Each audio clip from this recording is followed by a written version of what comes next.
KBM, Katanga Business Meeting.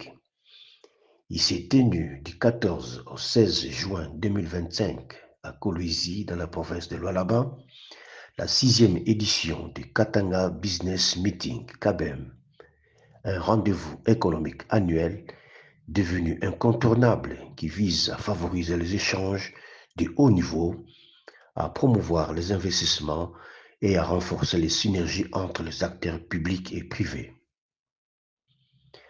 Axé sur le thème « Bâtir notre futur », focus sur les objectifs prioritaires, la 6e édition des KBM a connu la participation de Son Excellence, Madame la Première ministre chef du gouvernement, Judith Suminwa, accompagnée de plusieurs membres du gouvernement ainsi que de la gouverneure de province minière de Lualaba, Fifi Masuka. Après la cérémonie d'ouverture intervenue le 14 mai dans la soirée, avec les annonces tour à tour de M. Costa Corsaris, directeur général de Moussal, organisateur de l'événement, de M. Eric Monga, vice-président de la Fédération des entreprises du Congo, de l'ambassadrice du Royaume de Belgique en République démocratique du Congo, de Madame la gouverneure de Lualaba, Fifi Masuka, et enfin de la première ministre chef du gouvernement, Judith Suminwa. Au menu des échanges, plusieurs sous-thématiques greffées autour du thème central ont été développées dans le panel de haut niveau, dont les corridors de l'Obito et transition énergétique, bâtir la souveraineté économique en RDC, de leadership féminin, moteur de croissance et d'innovation en République démocratique du Congo. Former aujourd'hui pour transformer demain et tant d'autres sous-thématiques.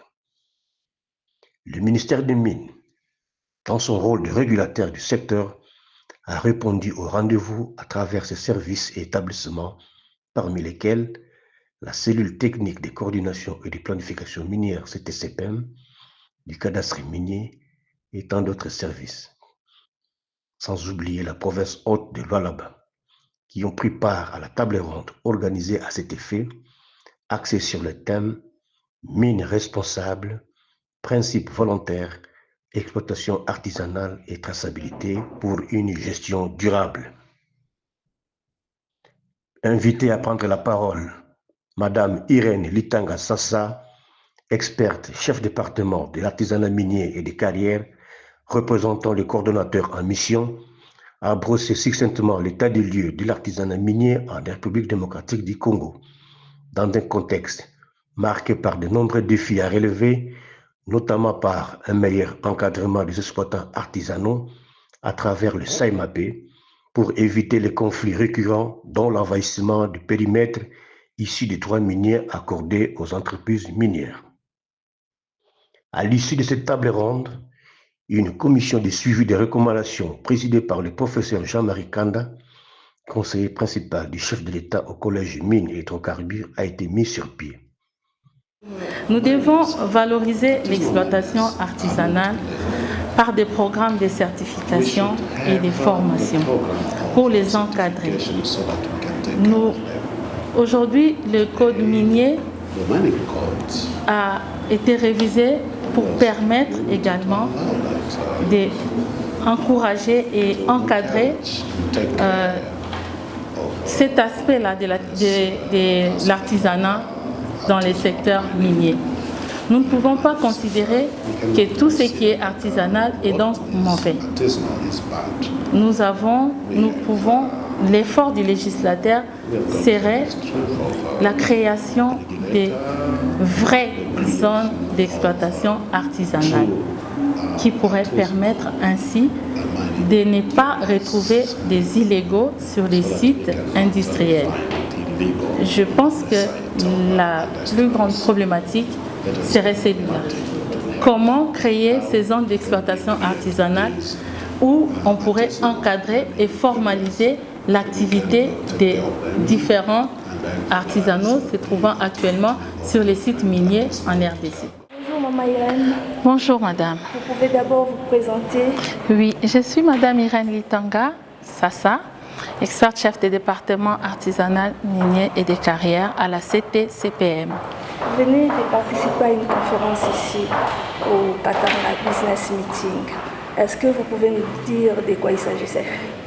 Alors, j'ai participé à une table ronde autour des questions de l'artisanat minier, comment formaliser cette industrie, comment permettre à ces artisanaux de ne pas continuer à exercer leur activité dans les périmètres que certains appellent aujourd'hui illégaux, parce que n'étant pas regroupés autour des zones d'exploitation artisanale dédiées. Et cette question demeure intéressante et importante parce qu'aujourd'hui, nous avons une réalité qui est criante. Nous avons une grande partie de la population qui se retrouve dans les secteurs informels dits artisanaux, qui est certes encadré par les services du ministère des Mines, à l'instar de la SAEMAP, mais pour lequel l'activité complète n'est pas encore, on va dire, formalisée.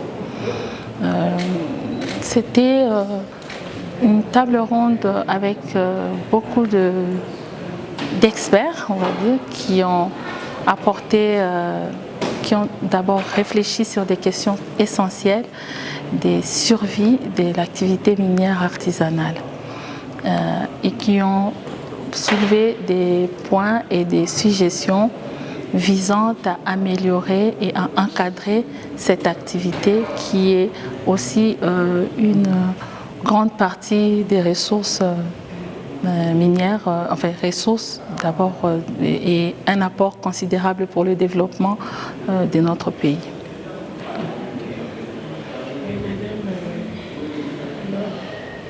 Par rapport à l'artisanat minier, les services dans lesquels vous avez été nommé dernièrement, qu'est-ce qu'on peut attendre de vous? Alors, c'est vrai qu'attendre de moi en tant que personne serait